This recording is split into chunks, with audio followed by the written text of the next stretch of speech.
বাঙালি খানায় সবাইকে স্বাগত জানাই। আপনারা তো অনেকভাবে নিরামিষ পনির রান্না করে খেয়েছেন। একবার আমার মতন করে সহজ পদ্ধতিতে আপনিও শিখে নিতে পারবেন ছোট ছোট টিপস সহ। তবে আমি আজকে এখানে এত তেল মশলা কম দিয়ে কিভাবে নিরামিষ পনির রান্না করলাম, চলুন সেটা একবার দেখে নেওয়া যাক ভিডিওর মাধ্যমে। আশা করছি আজকের ভিডিওটি ভালো লাগবে। সকল বন্ধুদের কাছে অনুরোধ করছি সম্পূর্ণ ভিডিওটি দেখার।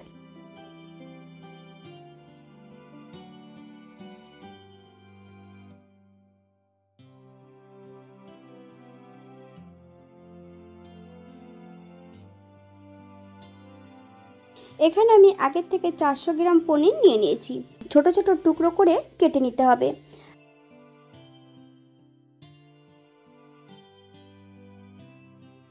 আমি এখানে পনিরগুলোকে ছোট ছোট টুকরো করে কেটে নিয়েছি। আপনারা আপনাদের পছন্দ মতন পনিরগুলো কেটে নিতে পারেন।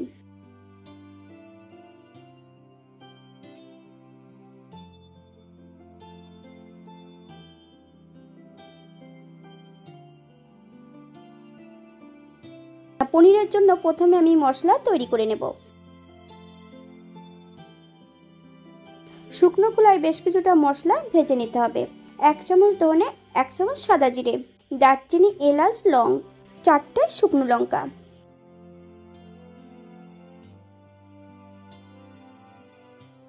থেকে 2 মিনিটের মতন মিডিয়াম আঁচে ভেজে বেশ মশলাটা একটু জল দিয়ে বেটে নেব।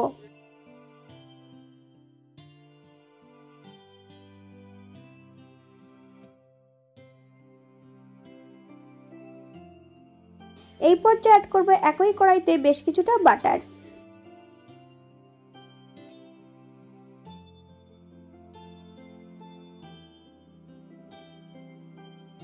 সম্পূর্ণ পনিরগুলো এই পর্যায়ে অ্যাড করে দেব। মিডিয়াম আঁচে সম্পূর্ণ পনিরগুলো বেশ উল্টিয়ে পাল্টিয়ে ভেজে নিতে হবে। তবে আপনারা আপনাদের পছন্দ মতন পনিরগুলো ভেজে নিতে পারেন। বাঙালি রান্না ঘরোয়া উপকরণ দিয়ে আপনাদের যদি রান্নাগুলো পছন্দ হয় তাহলে চ্যানেলটি সাবস্ক্রাইব করে দিয়ে পাশে থাকবেন। পাশে থাকা বেলটি বাজিয়ে দিবেন, নইলে নিত্য নতুন রান্নার নোটিফিকেশন পাবেন না। আমার এই চ্যানেলে বিভিন্ন ধরনের আমিষ নিরামিষ রেসিপি দেওয়া আছে। আপনাদের যদি পছন্দ হয় চ্যানেলটি ঘুরে একবার দেখে নেবেন।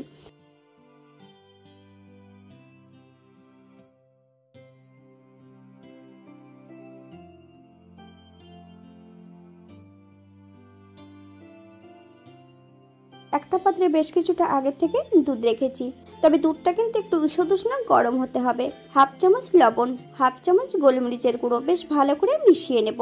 এই পর্যায়ে ভেজে রাখা সম্পূর্ণ পনিরগুলো অ্যাড করে দেব। একই কড়াইতে বেশ কিছুটা বাটার অ্যাড করব। ফোড়নে রেখেছি সাদা জিরে। ফোড়ন থেকে সুগন্ধ বেরোলে সম্পূর্ণ বাটা মশলাটা অ্যাড করে দেব।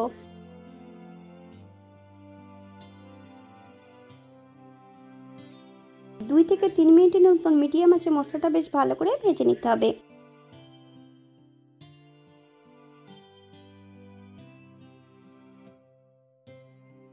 এই পর্যায়ে অ্যাড করব 1/2 চামচ আদা বাটা, 1/2 চামচ হলুদ গুঁড়ো, 1/2 চামচ লবণ। আপনার স্বাদ অনুসারে লবণটা অ্যাড করবেন।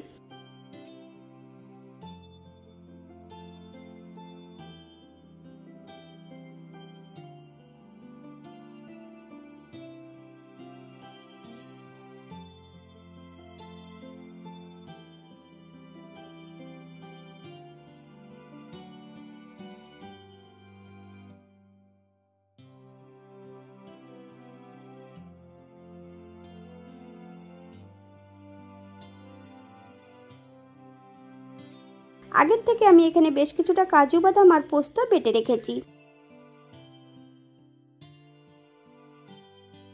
এই পর্যায়ে অ্যাড করব বেশ কিছুটা কাজু বাদাম আর পোস্ত বাটা। সম্পূর্ণ কাজু বাদাম এবং পোস্ত বাটাটা মশলার মধ্যে অ্যাড করে দেব। একদম লো ফ্লেমে 2 থেকে 3 মিনিটের মতন মশলার সঙ্গে বেশ ভালো করে ভেজে নিতে হবে।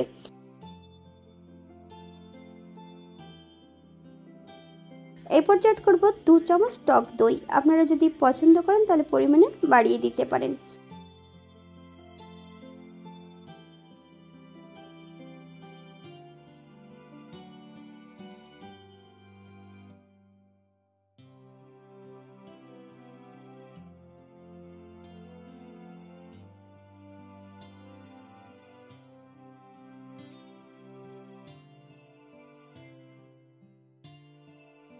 এই পর্যায়ে অ্যাড করব মশলা ধোয়া বাটি থেকে বেশ কিছুটা জল। মশলা থেকে যতক্ষণ তেল না ছাড়ছে ততক্ষণ বেশ মশলাটা ভালো করে কষিয়ে নিতে হবে।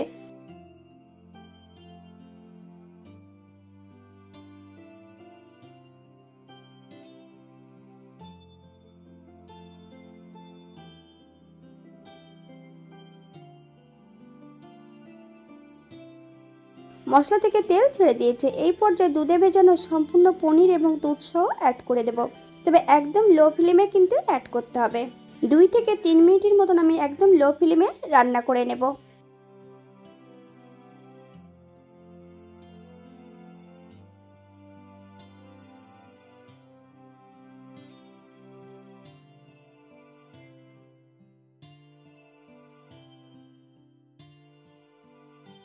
এই পর্যায়ে অ্যাড করব হাফ কাপ ঈষৎ উষ্ণ গরম জল।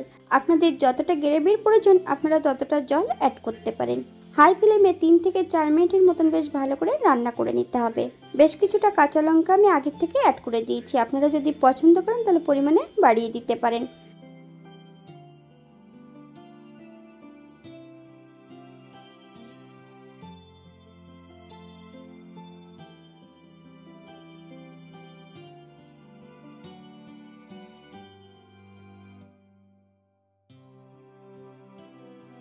এক চামচ বাটার অ্যাড করব, আপনারা যদি পছন্দ করেন তাহলে পরিমাণে বাড়িয়ে দিতে পারেন। গ্যাসের ফ্লেমটা অফ করে দিয়ে 5 মিনিটের জন্য স্ট্যান্ডিং টাইম দিতে হবে, তারপর সার্ভ করব।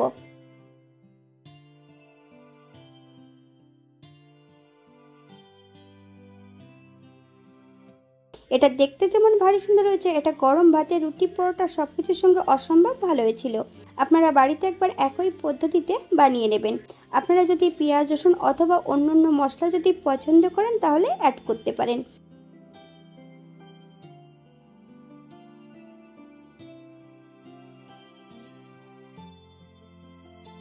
আজকের ভিডিওটি এই পর্যন্ত। সবাই সুস্থ থাকবেন, ভালো থাকবেন।